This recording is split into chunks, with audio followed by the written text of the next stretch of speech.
tetapi diperintahkan oleh Nabi Muhammad SAW ya menunggu di masjid Nabi Muhammad SAW. Ketika Nabi SAW duduk di masjidnya, ini Abdullah mendatangi Nabi Muhammad, duduk di hadapan Nabi Muhammad sambil dikawal dua orang, yang mana dua orang tersebut daripada sahabat Nabi, takut daripada Abdullah ini akan mencelakai Nabi Muhammad SAW. Akan tetapi Nabi tahu ini adalah jalan hidayah dari Allah Subhanahu wa Ta'ala. Di hadapan Nabi Muhammad SAW ini Abdullah mengatakan, langsung mengucapkan daripada atau memanggil Nabi Muhammad. Awalnya dia memanggil nama Nabi Muhammad adalah Muhammad. Kemudian pas duduk di hadapan Nabi Muhammad, spontan lisannya mengucapkan kalimat ya Rasulullah. Kalimat pujian untuk Nabi Muhammad, panggilan yang mulia, yang wajib harus kita lakukan, kita lantunkan daripada lisan kita memanggil Nabi Muhammad adalah panggilan ya Rasulullah. Sehingga dan lisan daripada Abdullah ini langsung mengucapkan kalimat asyhadu an la ilaha illallah Muhammadur Rasulullah, mengucapkan kalimat syahadat, bersaksi di hadapan Nabi Muhammad bahwasannya dia sudah masuk beriman kepada Allah dan beriman kepada Nabi Muhammad. Dan dia mengatakan ya Rasulullah, dulu sebelum aku datang ke kota Madinah ini, engkau adalah orang yang paling aku benci. Akan tetapi sekarang demi Allah, engkau adalah orang yang paling aku cintai melebihi segalanya. Karena apa?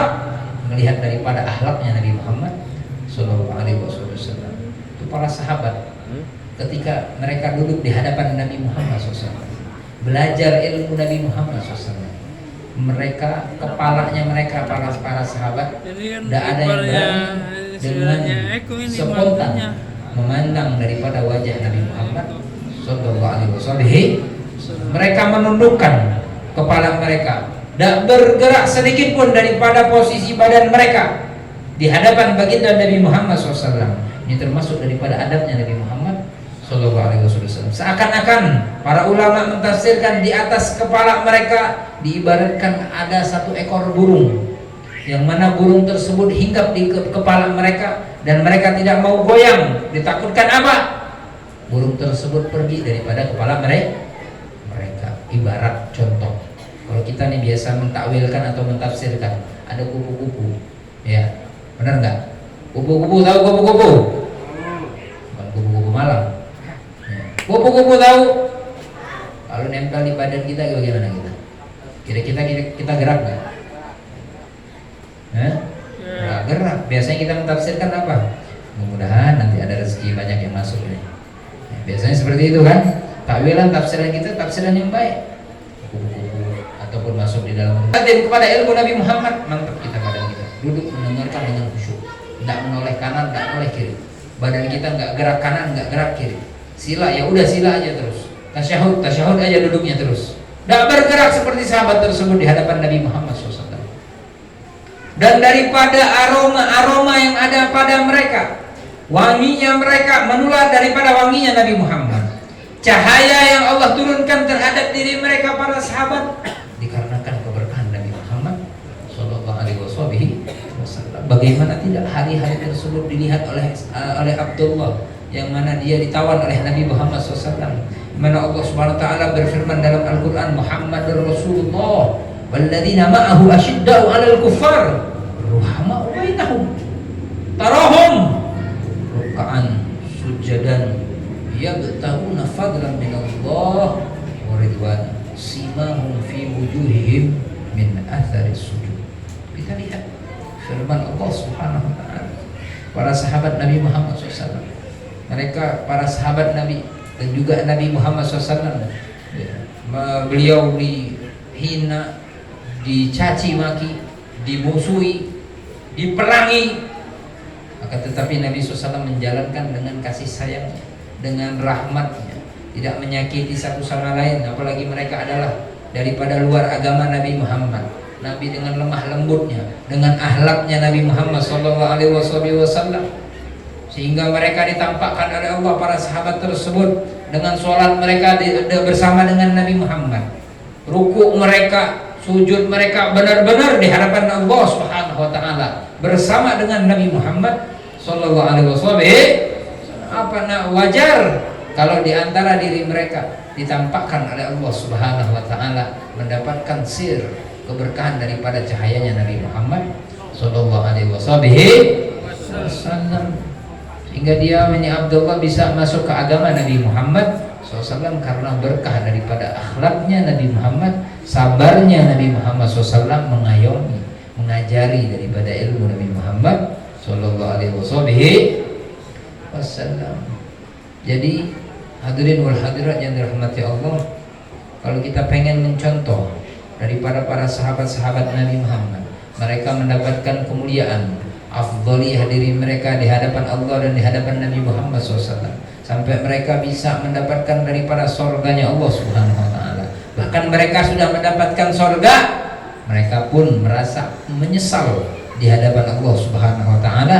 Apa yang mereka lakukan di dunia ini adalah hal yang masih sedikit, masih kurang, padahal mereka sudah mendapatkan jaminan surganya Allah Subhanahu wa taala. Berkumpul saja dengan Nabi Muhammad, melihat wajah indah Nabi Muhammad, udah jaminan diri mereka masuk dalam surganya Allah Subhanahu wa taala. Apalagi mereka beramal ibadah kepada Allah Subhanahu wa taala, mengikuti daripada anjuran Nabi Muhammad sallallahu alaihi wasallam. Seperti sahabat yang bernama Sya'ban. Tahu sahabat Sya'ban? Baru dengar kali namanya Sya'ban. Ada yang tahu nama sahabat Sya'ban?